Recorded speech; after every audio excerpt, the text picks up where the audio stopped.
Hey man, how's it going? Howdy doody, I'm good. How about you? Howdy doody, I'm good. I suppose I should have said, hey man. Yeah, hey man. How's it going, man? Yeah. No, welcome everyone to Bite My Shiny Metal Cast, episode 14 of season 2, How Hermes Requisitioned His Groove Back. So I'm just gonna say this right off the bat. I know we've been talking about this, or we talked about this last time a little bit. But I think if not for one more episode that's going to be coming up at the end of the season, this is probably one of my favorite episodes, if not my favorite Of all time of no of the season of this season? of the season. This would probably be my favorite, if not for one other episode that's coming up in the future. But yeah, I love this episode right off the bat. I don't know, man. Fry in the Slurm Factory was pretty good. That one's good, but this one, I don't know. There's And something about. Brannigan begin again. No, I would definitely say this one is, well, at least for me, because I think Hermes is one of my favorite characters for sure, because of like how his mannerisms and just like the things he says and like how bureaucratic he is and how specific he is about certain things, all this. But I do like this episode. We do get to focus on him a little bit more. We actually get a Hermes centric episode. I think this is the first time to do so. In Yes. fact, the opening, like we go right through. So the intro, of course, and it's the little tagline at the bottom, as foretold by Nostradamus. You know, fun little throwaway thing there. Nothing crazy.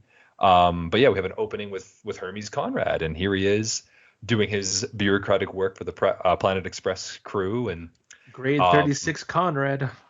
yeah, I was gonna say his main badge, which we don't really get to see anymore after this, is yeah, Um, grade 36. I Do we can't see remember it to be again? honest.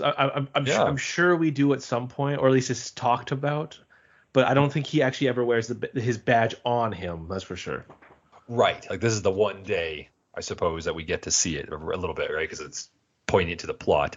But yeah, we get to see this whole thing with Hermes and his day-to-day work, and I mean, this is why I love this episode, because the very beginning, as soon as I watched this episode, I hadn't seen it for so long, and as soon as I watched it, and when he's doing his stamp, well, welcome to Stampy Town, like population 5 or whatever, and he does this little stamp thing, and then he puts them into, like, he staples them, then he puts them into a shredder. The shredder gets rid of them. He puts them into like this thing, turns them into Mulcher. paste. Yeah, Yeah, the paper paste. Yeah. and the paste turns it back into normal paper. And he's like, the cycle of bureaucracy. And I was like, oh my god, I was just thinking that. Like the I the totally joke forgot the he joke said behind that. it is Yeah, very clever, and I love it yeah. because bureaucracy is the worst thing to ever The happen. worst. It is. Yeah. Well, it's just so. Oh my god, it's so difficult to get through anything in bureaucracy, right? With a bureaucratic intention.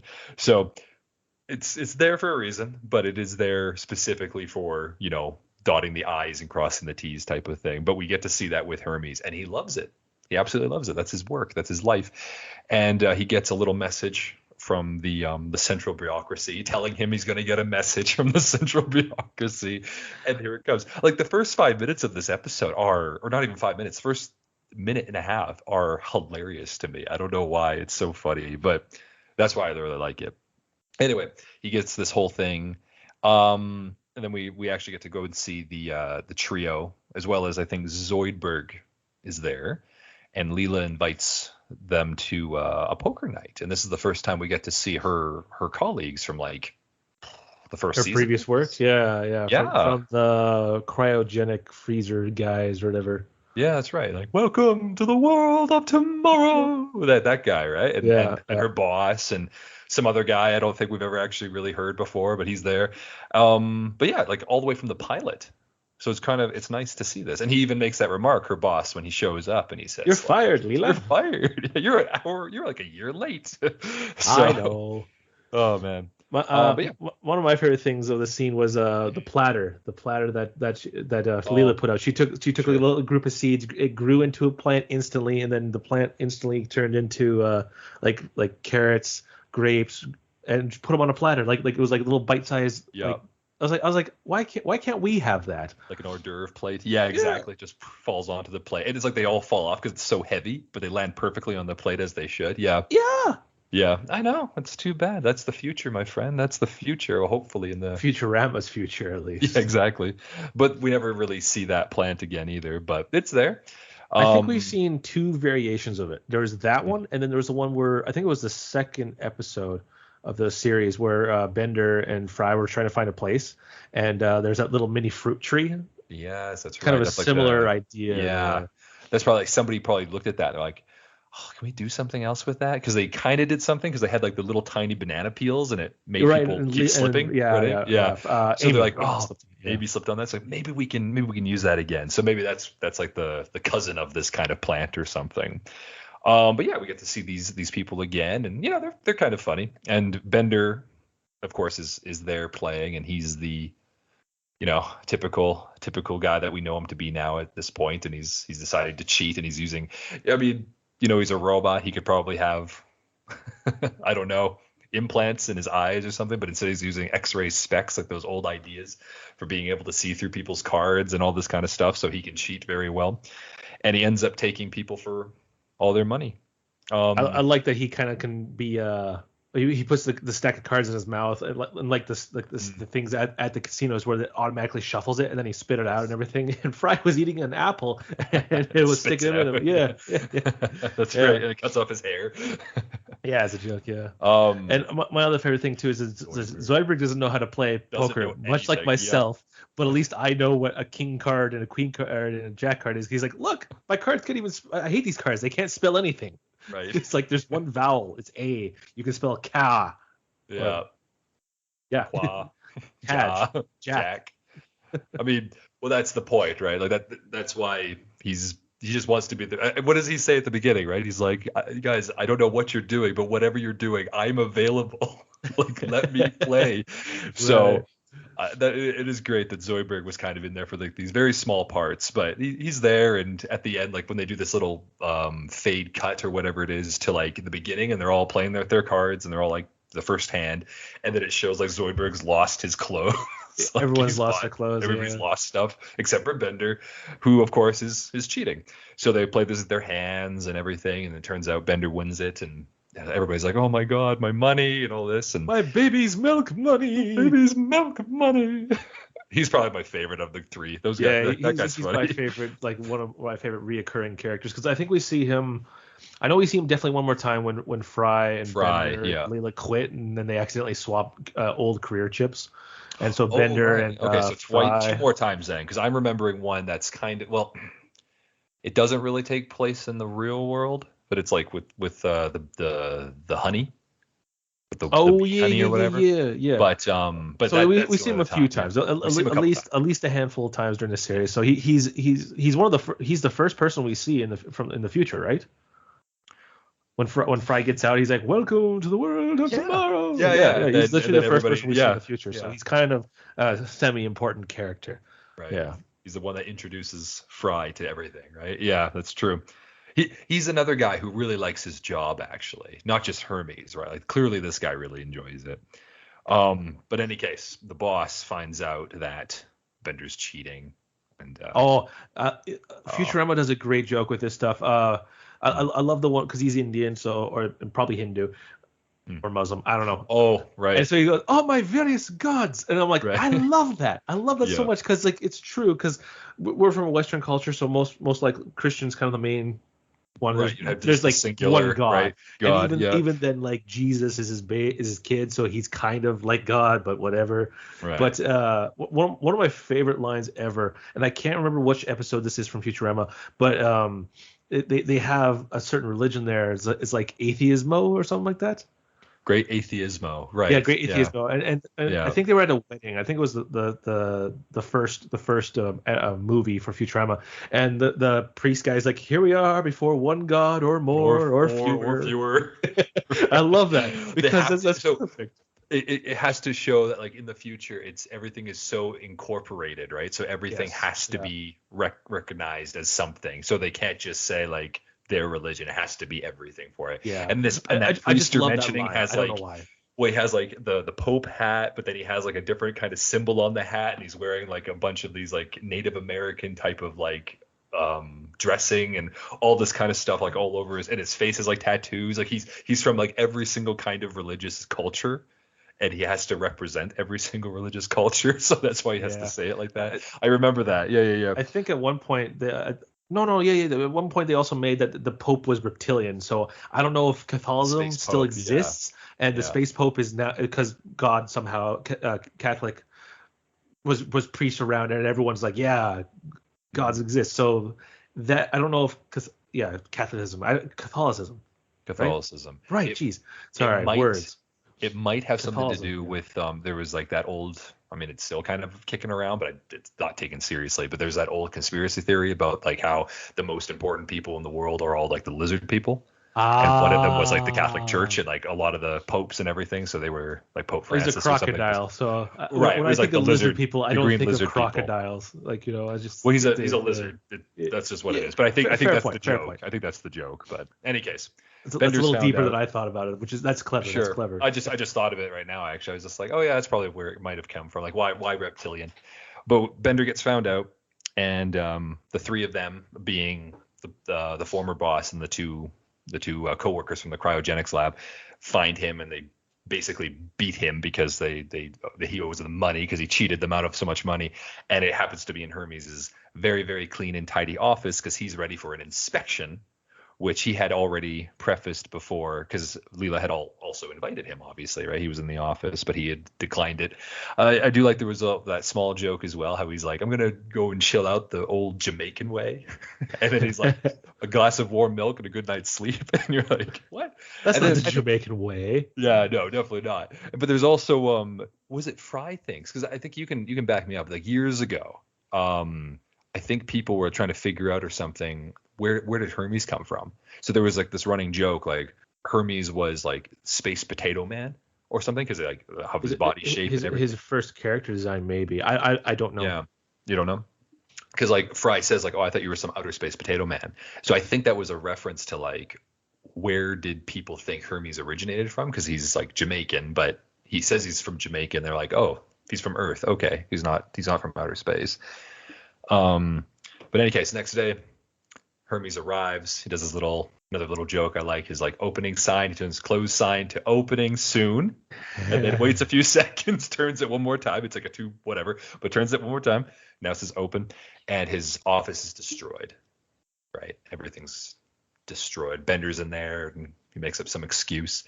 He's like, "Oh my god, what am I gonna do?" And here she comes. We're introduced to Morgan Proctor, bureaucrat grade number 19, like that much better, that much more, 17 better. yeah, that much more technical than Hermes himself, right? And we know how Hermes is. So she's how would you describe Morgan? Kind of like, Uptight would be the best way. Everything yeah, has to be perfectly in place. Meticulous, is that the word I'm looking for? yeah, very meticulous Yeah, about yeah. everything. She's very Uh, specific about everything. Yeah. just picture one of those women that has their long hair pulled back so tight in a bun Mm, that if you were even take like a little sliver of that elastic away, it would explode because of how much pressure is put on her. Also, exactly. those librarian glasses that every guy likes, yeah, Right. She has those that secret librarian glasses. librarian look or whatever. Yeah, Right. yeah, Yes. if she put some work in, she could be, wow, Well, a booga. as we kind of see this in the episode as well, right, with her. But anyway, she's there and clearly doesn't go well. Hermes is distraught that he's gonna like commit suicide, and there's like, it's amazing with this because they even allude to this, like more canonicity that they work on the show. But they even have this whole thing like the suicide booths and everything. Like now there's even like, listen, if you don't sign a document that says you're going to try and kill yourself or you might have an accident, you're going to be demoted anyway. And he's just like, I can't take this anymore. And I'm he's gonna losing all of jump. his, yeah, he's losing all of his faith in like all of his work because he doesn't know if he's supposed to be a bureaucrat, right? So there's Well, this I what would you love it call because that? Yeah. she shows up and Loss they, of they, they faith. Yeah. exchange forms that they both stamp it like 13 times Right. each. And then I love this too because Leela's like, wow, you're taking this pretty good here, Hermes. And Hermes like, no worries, I got a plan. And then this cuts to him I'm on the gonna roof. jump. I'm gonna jump. And then my favorite line that I use consistently when someone does something stupid and there's Bender down on the ground going, do a flip. So Right. Yeah. I used to do that a lot whenever someone's like, I'm gonna do something stupid. Do a flip. Well, this is also when Hermes realizes that his office is destroyed. That's when he does. What does he say? Like sweet cow Life. Moscow. Like he Oh, like does his like sweet something of someplace, and then he does it again. But he actually says that like, oh my god, sweet something of someplace, because he's so like distraught. doesn't know what to do. Yeah. So that's awesome. So Proctor, or yeah, Morgan Proctor is there. So she's like, I'm gonna relieve you. And then Zoidberg. Yeah, this is, oh my god. Sorry. I keep thinking of this. I love this episode. So when he says to him, Zoidberg says like, listen, if you need to relax, my friend, I can have you sent to like this beautiful spa. And every time I send a patient there, I get like a bucket of krill or shrimp or whatever. And then LaBarbera's there, right? LaBarbera shows up to try and like ease him down, which is nice. So the two of them get to go to this quote unquote spa treatment, right? And Proctor takes over for Hermes, bureaucratic stuff. I guess the professor needs one in his office. He needs like the day-to-day paperwork done, right? And so we leave Hermes and LaBarbera for a little bit, and we focus on the trio with Morgan. And she goes through all their lockers and questions their work and everything. And wouldn't you know it, when she gets to Fry, as you mentioned, this like sexy librarian thing, right? There's this little thing behind her mind, is that she cannot, in all the instances, she cannot stop being attracted to anything that is slobbish, because it's a kink. It's something that's so different from the rest of her life that she gets into it. She's going through the lockers, right? And like to show how anal retentive she is, she gets mad at Leela because her zipper on her undone jacket is halfway up, and she's like, "Why isn't this in alphabetical order?" And she's like, "What? What do you mean in alphabetical order? The zipper is supposed to be at the bottom." Right. Kind of thing, right? So it just shows how retentive it is. Yep. And then of course there's a weird like thing with Bender's. He has like a screw nut in there, and he's like, "Hey, sometimes a guy gets lonely." It's been over 20 years. I still don't quite get that joke, and I don't think I ever wanted explained specifically to me what it actually references. But I think it's just making a joke that it's a sex toy, and she's just like, "Why do you have this at work?" kind of thing. Sometimes a guy gets lonely. Yeah, I know, but I'm just like, is it screw because it's a play on word for screw, or is it and a bolt it's a kind of thing, it's a bolt or is nut, it's a bolt nut, but like you screw it on, right? Yeah. Or is it like literally something where you'd have to screw it onto something on the robot in order for them to do that? Like I said, I don't want to know. It's been too long. I don't want to know this reference. But in any and then she gets to Fry's locker. Yes. Now, how messy was your locker during high school? We only had like 3 foot tall lockers with it wasn't. It wasn't messy. Mine mostly just had clutter in it. Mine had clutter in it, like books and stuff that like probably was like from like the first semester that we used like 3 times, and I never took it and threw it away or recycled it or whatever. And probably like paper. Alphabetical order, the order that you're going to use it in, in the day. No, you don't do that. Honest to God, I think I barely ever used my locker other than when it was wintertime and I just put my coat in there. It was definitely cluttery, but it wasn't goopy, messy, and full of trash like Fries. Not milk that turned into yogurt, right? Yeah. Well, time not Fries. Yeah. yeah. So all I'm saying is just that I just picture a terrible locker from high school. That that one person that you just know had a terrible locker, and Fries is worse. Exactly. He's like almost as bad as Jake Peralta in the old seasons of Brooklyn Nine-Nine. If anybody gets that reference, right? The first season. It is the first season, right? Yeah. Now, Peralta, tell me, what's the difference between these 4 pictures? One of them is your locker, and the other one is a Philippines landfill. I'm going to guess that one's a Philippine landfill. They're all your locker. He's like, I should have guessed. So Morgan's like, okay, you other two, get out of here. Like, you're dismissed. I'm going to speak with Mr. Fry alone. Locks the door. Turns out she has the kink, the hot swarm, because he's dirty boy. He's a dirty boy, exactly. Dirty boy, you're a slob. Like, it's so funny, and he's like totally taken back. But any case, so we get taken back to Zoidberg has sent where Hermes and LaBarbera are, and it turns out this spa is not a spa at all. It's a work camp. It's a labor camp, but they still. The writing of this episode is so good. They make the people who run the spa, quote unquote spa, still act like they're camp counselors, even though they have guns and all this stuff. So they're still like, come on, work those hips. Come on, start come on, don't go slower. And then like shoot him. I don't miss twice. Yeah, exactly. I don't miss twice, campers. Like it's so well done. And then we get introduced to. I'll save it for the end, but I do want to mention the Australian guy.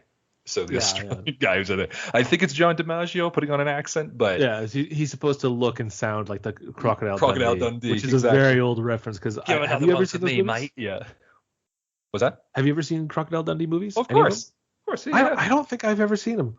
You've never seen Crocodile Dundee? I've seen clips and stuff from them. Like, that's not a knife. This is a knife. Right. I've never seen. You've never actually seen the original. I've never seen the full movies. No. Oh. I mean, Paul Hogan's Crocodile Dundee is like, it's iconic. It's iconic for like that Australian outback. It's up there with Steve Irwin. I miss Steve Irwin. Yeah, me too. His kids are pretty cool, but I still miss him. For sure. It's like those two people kind of represent that Australian outback. Unfortunately, it's kind of like they're typecast, or they're very stereotypical to what people outside of Australia will think of Australia, but that's kind of the idea. So that's why he looks like he has the hat, he has the necklace. He also reminds me a lot of the character in Jurassic Park, like the hunter, the games. Yeah.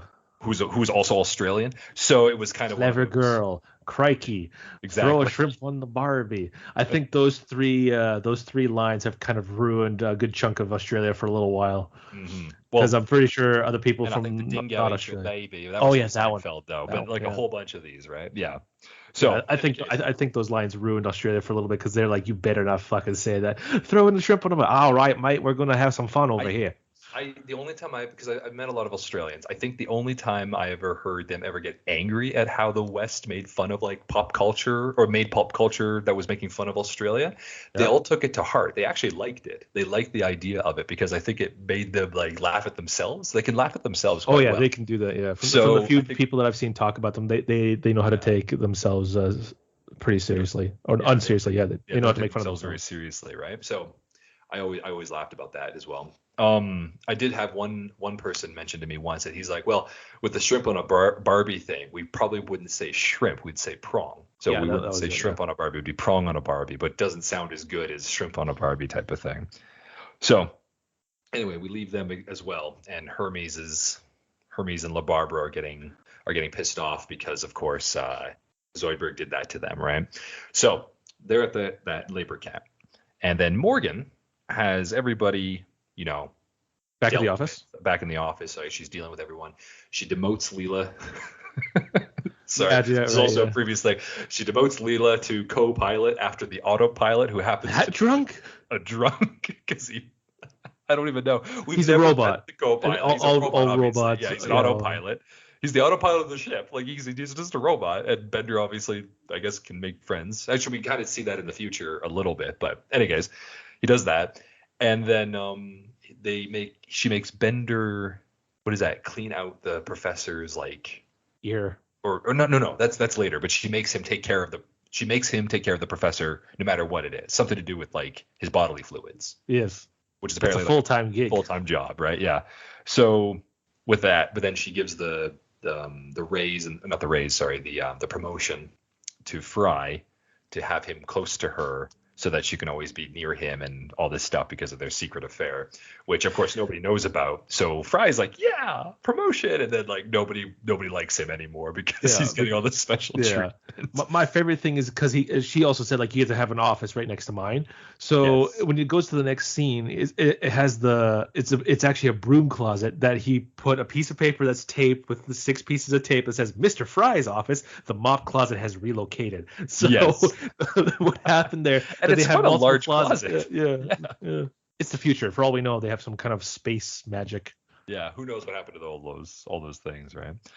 But it's exactly it. So he's in there, and then like, oh, we don't know why she's so nice to you, and all this stuff, and the whole Planet Express crew, minus Hermes, obviously, because he's not there, is all like having issues with Morgan, and Bender is having the most issues with her, I guess, and this is what will lead into some conflict in a little bit. So later that night, or some night, Morgan shows up at Fry and Bender's apartment. Bender's not there, and it's just Fry. So I think that's when she has him dealing with his the professor's earwax. And they start getting it on. Bender comes home, and he's carrying another great a set of candle. lines. Yeah, he's bringing like an earwax candle, which, fun fact, does not actually burn, so that actually wouldn't do much. But it's the thought that counts, I guess, for Bender, right? So anyway, he catches them in the act, and he starts doing these like, oh, now it all makes sense. Oh, another case solved, my dear Watson. Oh, my eyes were shut and they are open, for now I see. Like all this. I was blind, but now I see. And Fry like even yells, I was like, no, he's stuck in a loop. There's nothing you can do. So my favorite thing out of that is when what's her name goes to Fry's apartment, and she looks around Fry's apartment. There's an owl in a spider nest. He's caught in a spider web. That's and right. I actually love. There's a huge background behind it, which they never really discussed in the show. But because owls, New York had such a big rat problem, they overbred owls to the point where they now have an owl problem. Yeah. That's right. Owls are, and that's why later we see things like owl exterminators, because they become nothing but pests. Yeah, exactly. And we still see them, like they have like little holes, and they're like living under the Planet Express owls, and everything. Burrow owls. Yeah. So, can someone clean the owl trap? Right. Yeah, but yeah, owls are everywhere. So just shows you just how much of a slob Fry is, and that's just not Fry. I guess Bender is too, but Fry's making all the mess. I used to be pretty bad. Not that bad, but I'm better now. Sure. But in any case, we have Bender sees them. He's going to start blackmailing them, and starts making all these, like, haha, I'm going to, like, it's so juicy, I'm going to do this. So she actually takes away his brain, right? Takes away his it's on a floppy disk, because, early 2000s and technology in the thousands of years in the future, but it's like a little floppy disk of his brain with his personality, his memory, all this stuff. So now all he's like, I am Bender, please insert girder, and that's all he is. He's become like an iron girder for building buildings. Exactly. He's become a what is it? Nice and helpful. Yeah, I think that was what he said. Yeah, I was just gonna say that. Yeah. Bender's become nice and helpful. I don't like this, Bender. That's not the same. It's like he was being a bad robot. No, he was being a bad friend. Yeah. No, he was a bad friend, not a bad robot. So she sends his brain and everything in like one of those canisters, right? This is the same thing that Hermes had acquired when he found out that she was coming in the first place, and she like those sends old mnemonic tubes and stuff like that. Yeah, like if you ever remember growing up and going to Costco, and you see those tubes and stuff like that. They don't do that anymore, from what I understand.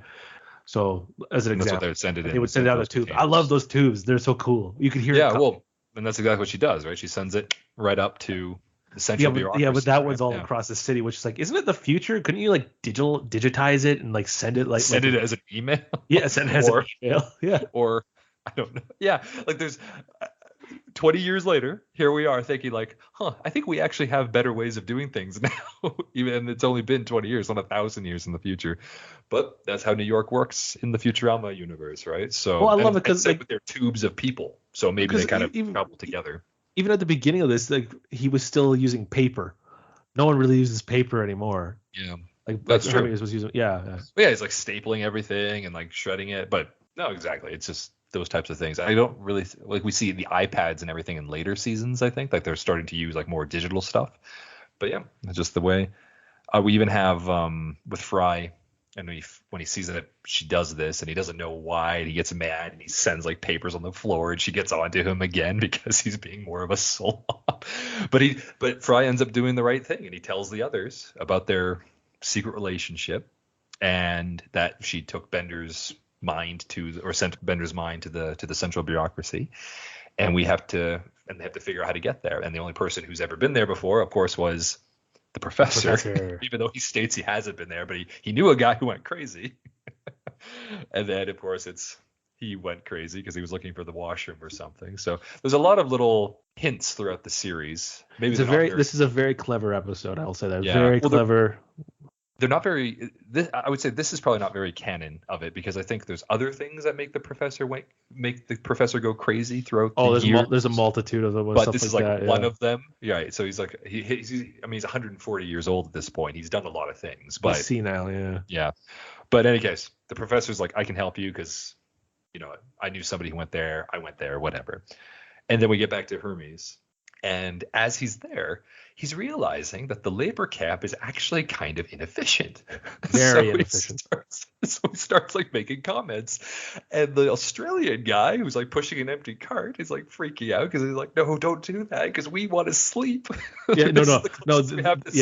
The closest thing we have to sleep is to push back the empty mining like, carts. We can increase it like 4.5% or some arbitrary number if we just load like heavy machinery while we're taking the empty carts out. And the guy's like, that's a good idea. Let's do that. So yeah, you should be a bureaucrat or something. Yeah, and then Hermes starts to have this, oh my God, I am a bureaucrat. I am good at this. I do love this, right? So we start to see the clock working with Hermes. Anyway, cut back to the central bureaucracy, or at least the outside of it. And there's a few people in this line we've seen. There's a continuity error here future, too, right? Yeah. So the first just in terms from scene to scene. Sorry, I cut you off there. No, that's okay. I was just gonna say because I think you know what I'm going to talk about is So the first thing I'll mention, just as a side thing, was the number 9 guy. He's there. What was 6? What's that? Is it the number 6? Number 9? No, it's number 9. Number 9. Okay, yeah, number 9. Number 9 guy. He's in front of them, but you don't hear him speak. He doesn't do anything. And then right in front of them is this guy, like old guy, man, like beard and everything. And where do we see him again? This is like way in the future, isn't it? Like this is like the Comedy Central run, isn't it? Or is it before that? I don't recall seeing the old guy again. The old guy. So he's like, I'm still waiting on my birth certificate. And they're all like, oh, this is going to take forever. And they end up using Bender as a ticket to get in because they're just going to say that he's for the central bureaucracy as a delivery because they're a delivery company. And they leave him, the old guy, in the line. And then I can't remember what episode it is. We'll find it when we get to it, I guess. But they get to the beginning of it. And I think it's Bender knocks him out of the way. And he just got there. He just gets to the end. But I can't remember what episode it is. It's not a big deal. It's just like it's a continuity thing because they do this like a while later when they have it. Okay. So they bring Bender into the thing, right? And as they're walking him through, he's they have to talk to all these bureaucrats and try and figure out what the central, what is it called here? Central filing, I think it's called. And they bring the central filing to where all central bureaucracy is the building. Central filing is where they need to go to find the tube that has Bender's personality. So they ask a few people, they send them to the right place. There's a few little jokes about people sleeping and people who are worried about going too fast on their little hover scooters or whatever, like all these things. And they finally get there, but there's tons and tons of these tubes. And it's so crazy that nobody could ever find Bender's brain. So Morgan shows up. She's like, I knew you guys would come here. There's no way we can do this. There's no way you can find him. And then, wouldn't you know it, Hermes and LaBarbera are there, as well as Zoidberg. Zoidberg, for some reason, brought them. And it turns out that Hermes has become completely rekindled with his love affair of bureaucracy because of this labor camp, and he was able to get everything in the labor camp to be set up and done by one single Australian man. He's doing all the hard work now.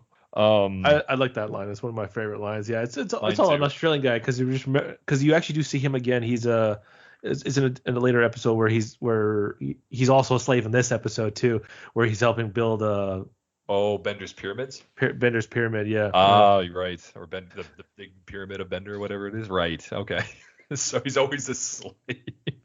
Yeah. So a fun little thing here, I guess, for the last couple of minutes of the episode, and Hermes does a song, right?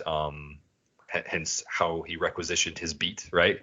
How he requisitioned his groove back. So we get a introduction to Bureaucrat 1.0. There's like this old guy sitting at like a flying desk. He shows up and he's like, the only way that you can keep your bureaucratic license is if you get Bender's brain and organize all these things before time runs out. And it's only like 4 minutes before it closes. Yeah. And so he requisitions a beat. He gets a song going. I have to say, I love the song. Another reason I love this episode. And he does it. But he's left with like a couple seconds to spare. So he still demotes him from 36 to 38. And then when Morgan is about to take over and fire everyone, he steps in and then has some document that it apparently makes her legitimate. illegitimate for working there, even though it was like years before. And 1.0 even wants to have her like like arrested, but he needs forms to do it. But whatever it is, bring me the forms that will get people to come take her away. Yeah. So anyway, something to do with her old boyfriend from way back when. So in any case, he's now promoted because of this little technical being technically correct, right? And then he becomes 37 by the end, and then of course we have everybody's back to normal for the end of it. And then I think Zoidberg tries to do a song, and then it cuts to black. Yeah, da da da. Aw. So that is how Hermes requisitioned his groove back. Yeah, man. What do you think? Your favorite scene, MVP, all that fun stuff. What do you think? Oh, Hermes would probably have to be MVP for this one. Just because he's he's kind of the centralized character for this episode. As for funniest joke, I think do a flip is probably my favorite one. Or the really? Okay. or when Morgan was like, "You're so repulsive," and it's just like cries like, "Oh, I'm so sorry." Oh, so. Right. My favorite line has got to be the now all of the work is being done by one single Australian man. I think that's probably my favorite. That's pretty good too. Yeah. However, I do also like the bureaucrat 1.0, and he's like, "Hey, don't quote me on regulation. I was at the conference of the blah blah blah blah blah that like did all the book of the color of the regulation that book was written or something." It's like we kept it gray. Like it's this whole bureaucratic nonsensical thing, and I thought it was hilarious. Oh man, yeah, like MVP for this is hard. I'm gonna go Hermes as well, just because you're right, it is his episode. But I mean, Bender has a lot of really good lines in this. Yeah, Bender, please insert girder. I love like when she's like questioning them. He's like, "What were you doing while his head was stuck in the crater?" And he's like, "Oh, I was challenging the autopilot to a drinking contest with that one was pretty but good. We ran out of olives." Yeah.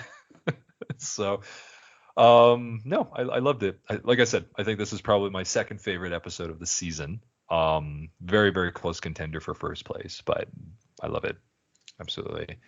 But yeah, I guess that will do it for how Hermes requisitioned his groove back. So for next episode, for season 2, we have A Clone of My Own. So this one's actually going to be more focused with the professor. Yeah, and we get to see a little bit more on his side of things too, as well as some other fun little cameos that we get to see in the future, and locations that we get to see in the future as well. So more canon. But yeah, thanks again, Mitchell, for joining me. Have a great rest of your day. I will. You too.